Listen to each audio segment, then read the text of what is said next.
je ne peux.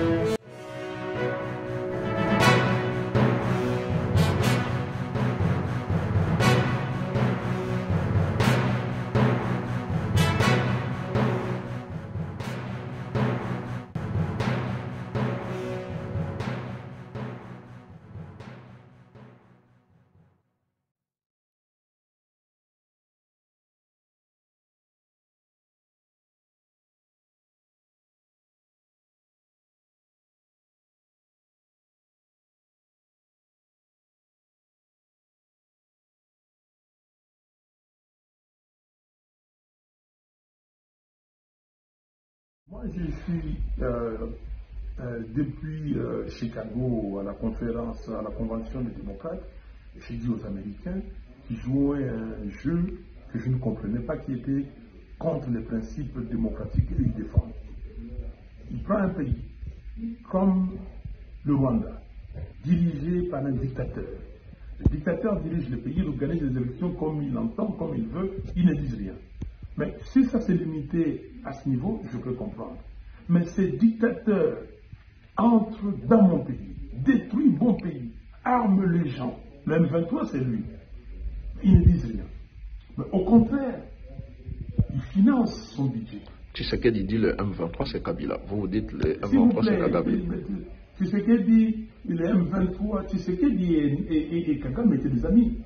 Tshisekedi sait, s'il le dit, ça c'est lui qui le dit, mais il sait. J'ai toujours dit que l'union sacrée était la deuxième grossesse du couple FCC-Cash. Et je vous ai dit que si Kabila, en partant du pouvoir, il avait laissé le projet de balkanisation, ça c'était en 2020, en 2021, à 50%, Tshisekedi à cette époque l'avait amené à 75%. Et aujourd'hui où nous sommes, c'est moi qui ai dit ça avant. Donc, ne me dites pas des problèmes de Tshisekedi, de Kabila et de Kagame, parce que les trios, c'est le trio qui a détruit les Congos.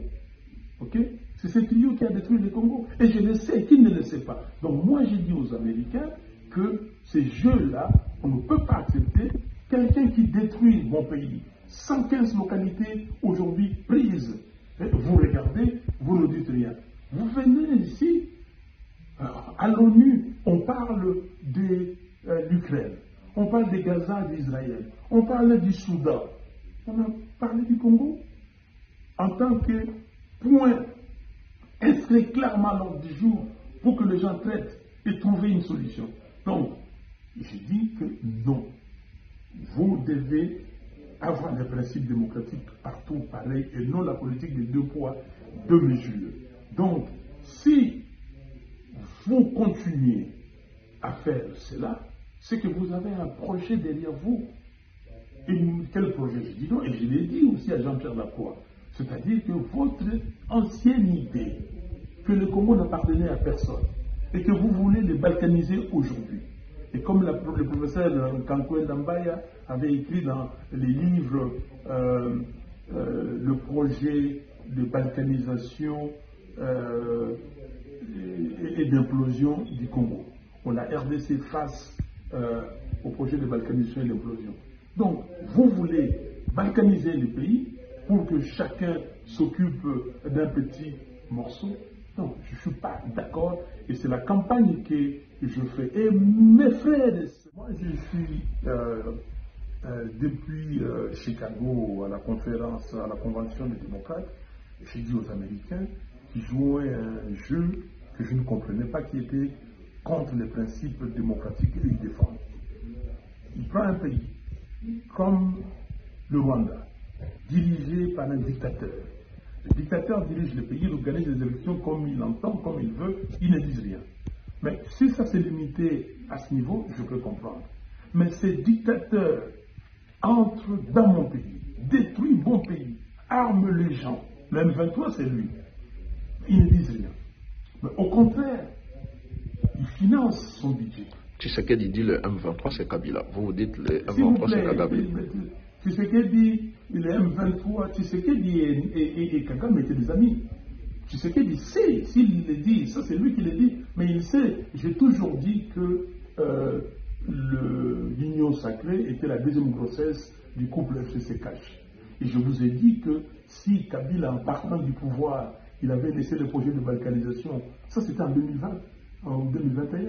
À 50%, Tshisekedi, à cette époque, l'avait amené à 75%. Et aujourd'hui, où nous sommes. C'est moi qui ai dit ça avant.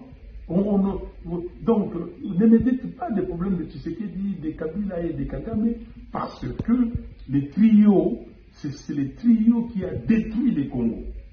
Ok? C'est ce trio qui a détruit le Congo. Et je le sais, qui ne le sait pas. Donc moi, j'ai dit aux Américains que ces jeux-là, on ne peut pas accepter quelqu'un qui détruit mon pays. 115 localités aujourd'hui prises. Vous regardez, vous ne dites rien. Vous venez ici, à l'ONU, on parle de l'Ukraine, on parle de Gaza, d'Israël, on parle du Soudan, on a parlé du Congo en tant que point inscrit clairement à l'ordre du jour pour que les gens traitent et trouver une solution. Donc, je dis que non. Vous devez avoir des principes démocratiques partout pareil et non la politique des 2 poids, 2 mesures. Donc, si vous continuez à faire cela, c'est que vous avez un projet derrière vous. Et quel projet? Je dis non, et je l'ai dit aussi à Jean-Pierre Lacroix. C'est-à-dire que votre ancienne idée, que le Congo n'appartenait à personne, et que vous voulez le balkaniser aujourd'hui. Et comme le professeur Kankoué Dambaya avait écrit dans les livres le projet de balkanisation et d'implosion du Congo. On a RDC face au projet de balkanisation et d'implosion. Donc, vous voulez balkaniser le pays pour que chacun s'occupe d'un petit morceau. Non, je ne suis pas d'accord. Et c'est la campagne que je fais. Et mes frères et sœurs. Et kosenga kotelimisa ye po asala nini azwa makasi pe atambola po yeba kokanga oyo ezali bilei na ye tobengi proie. De même aussi avec mboka na biso po répondre na batante ya population ezo kosenga ko proposer ba remède na maladie oyo eza na yango parce que mboka ezali personne physique te ozali na makila na mali soki azali personne physique tolingi to placer na ba soins intensifs. De même aussi en tant que personne morale azali malade ezali kosenga ba solution pour que mboka ezonga na bopikiliki nyonso yango omoni depuis 2018 crise à légitimité. Donc l'institution oyo utaki na maponomi ya 2018 peuple azali kondima yango te pe ezali na makoki te ya ko répondre na ba besoin ya population.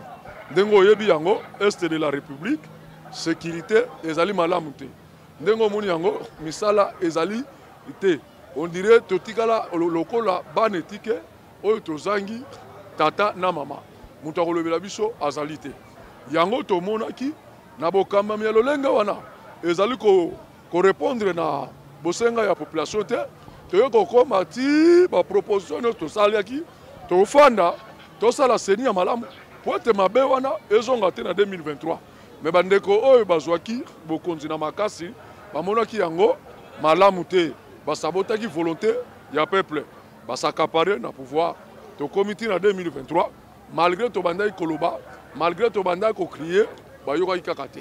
Mais tant que comme en 2023, au lieu de corriger, ma vandi simboka, ma salete, attends-moi investisseur ayate, non, to salinini, to quel sous-colléca, ou les cas qui en 2018, to quel na kata fraude électorale, ou les alaki massive, mutuno samoni yango, uta na kola, mopanzi sango, pe na comme na âge oyo, na mokili mobimba, na monate élection et ça là, une semaine, mais oya Congo, mokili mobimba yebi yango, ba machine na maboko ya batu, na maboko ya régime en place bamikabola yango déjà 15 000 machines.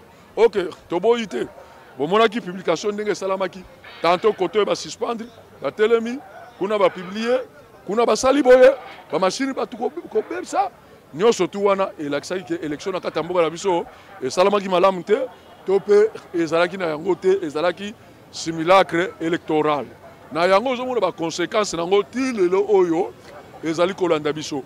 Il n'y a pas longtemps, au Monaki en février, après publication de la fraude électorale, Rwanda a attaqué Biso, bombe utikuna et bombe sola Biso, et bombe population Biso. Yebsanga mu continue oya telemaki a gagné la Rwanda.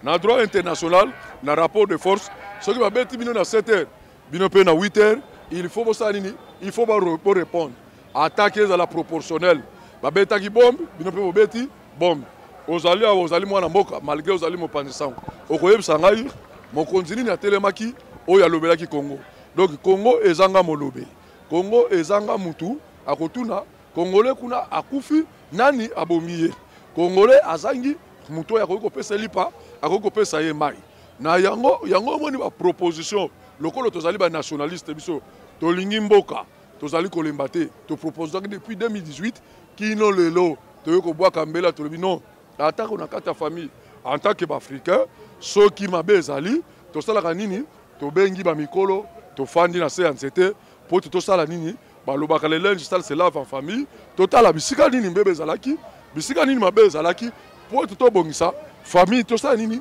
topesa yango chance ekende liboso nde oyo komona mwana mboka oyo azali sinzili ya mboka Martin Fayulu le soldat du peuple le commandant du peuple aye kobwaka mbela alobi non peu importe ba divergence peu importe nyonso oyo tozali koyoka amati likolo au-delà ya besprit ya mike ya kozala o Fayulu ake kosenga misala ya kozala o Fayulu akomi na suka alobi non moi je vois la nation tango nazomona mboka nakomona baindividu te yango nalobi tokende wapi na dialogue wana tokokabola poste moko te tokokabola mbongo te tokobundela ebonga te mais tokotala makambo oyo etali mboka na biso mpo tosala nini tobongisa na 2028 berero tozali kosala tosala yango te yango nabengi mbela na bandeko na biso bakongolais nyonso eza la classe politique pourquoi soki idée euti na moko ya bakongolais oyo ezali salvatrice oyo ezali malamu mpo na intere ya mboka tokoki apuye yango te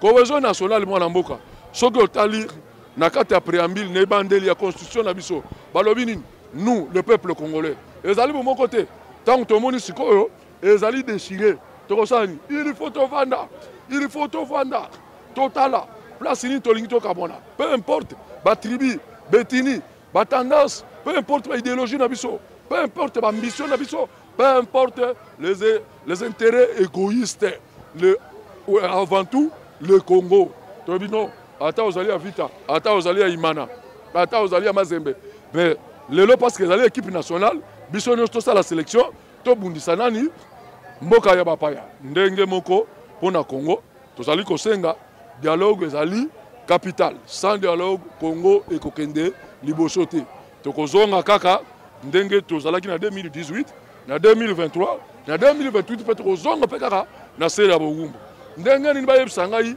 bisika mabe dialogue ezali mbala liboso depuis 60 jusqu'à ce jour Congo etambusamaka kaka na badialogue na 90 tomonaki conférence na 2013 avec Joseph Kabila tomonaki yango na 2016 tomonaki yango avec Joseph Kabila bon mpona nini même bakoko na biso bachombe balumumba basala badialogue ndenge nini dialogue oyo ya lelo mpo mwana mboka oyo ya lelo alobi no tokende na dialogue bato bamoni yango mabe bayebisa ngai bisika nini dialogue ezali mabe parce que mboka ezali kokende malamu te kuna nde tokofanda tosololi makambo ya mboka donc mpona kokende kosukisa yo mopanzi sango sans dialogue nayebisi yo bato bakopesa biso raison lelo te mais plus tard bakopesa aigle raison makambo elekaki alobaka na 2018 bato balobaka te asuki aza nde façade avec les réalités politiques azali eloko akoloba te mais suka société ya Martin Fayulu azalaki na raison Martin Fayulu azalaki na raison makambo oyo alobaki yango mpe lelo atali alobi non on ne doit pas détruire le pays mpona baintérêt égoïste ya mwa groupe d'individus oyo balingi bakanga mboka en otage mais biso tozali komona mboka tozali komona ekolo tozali komona tribu te tofanda biso nyonso toréfléchir totala lolenge nini esengeli tokorrige baerreur pour que lobi ezala malamu voilà mopanzi sango tina ya dialogue oyo tozali kosenga en tant que banationaliste c'est pour l'intérêt de notre pays.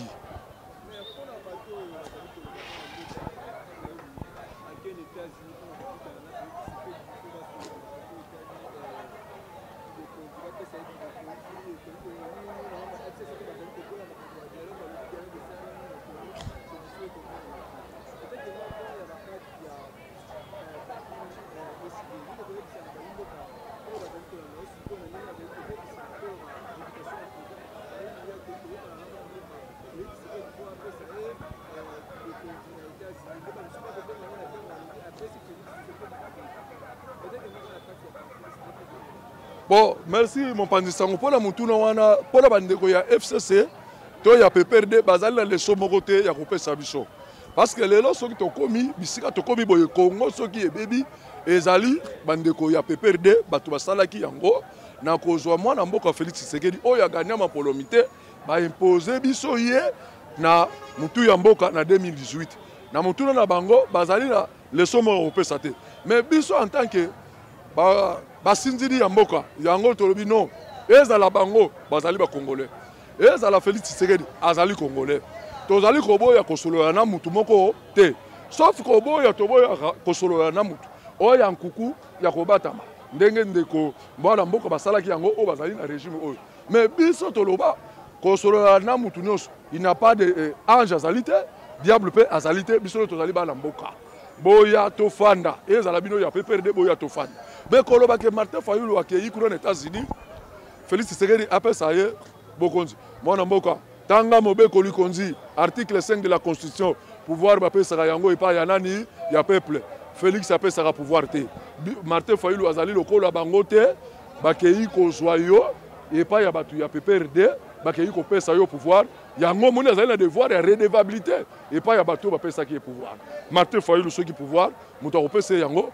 ezali peuple ndenge bapesaki yango na 2018 malgré bango na braquage électoral na bango bakei kochanger makambu bakei kozwa mutu oyo peuple aponaki te asali nini batie yango yango ndio moni tozali na makambo tozali kobengisela dialogue pour que tosali tosolola yango tikala yebisa yo na 2017 baproposa Martin Fayulu azala premier ministre soki bato bayebi te na place ya Chibala mais Martin Fayulu alobi non nga na kotrahir peuple te na 2018 tango bayibi pouvoir président Uhuru Kenyatta oyo ancien président ya Kenya amonaka Martin Fayulu bapapa na biso Sassou bamonaka ye azala vice-président atunaka bango na kozala vice-président ya président nini oyo aganaki maponami c'est-à-dire batu oyo bazali koloba makambu wana bazali na makanisi wana ba ennemi ya Congo bango wana bayebisa biso à part dialogue solution ezali susu nini biso tosimbaka manduki te biso tozali na makila te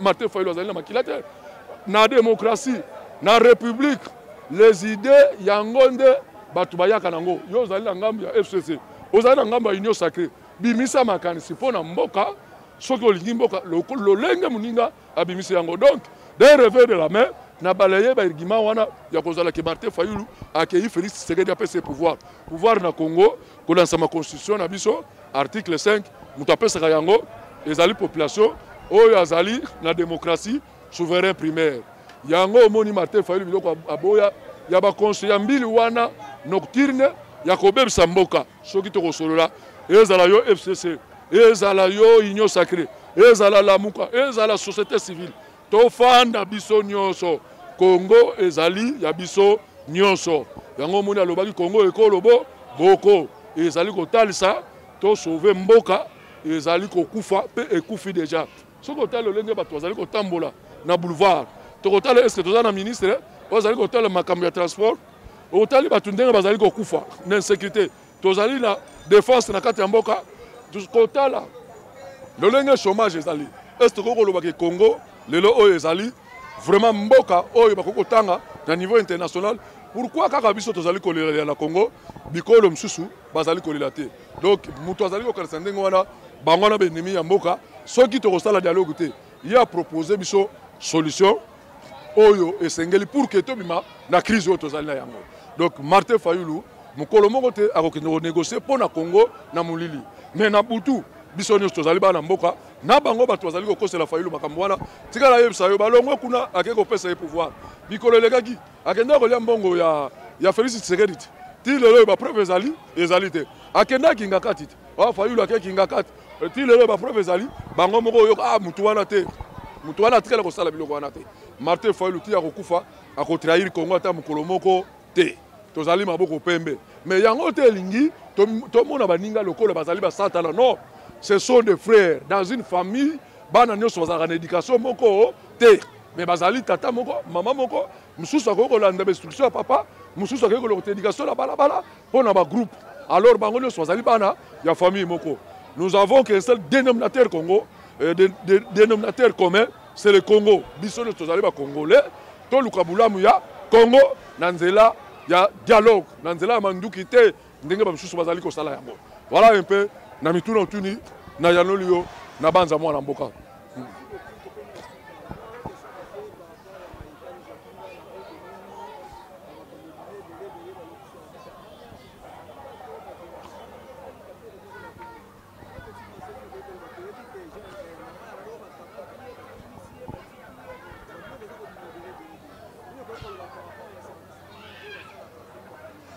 Oui, yango toyo kolobela makambo wana.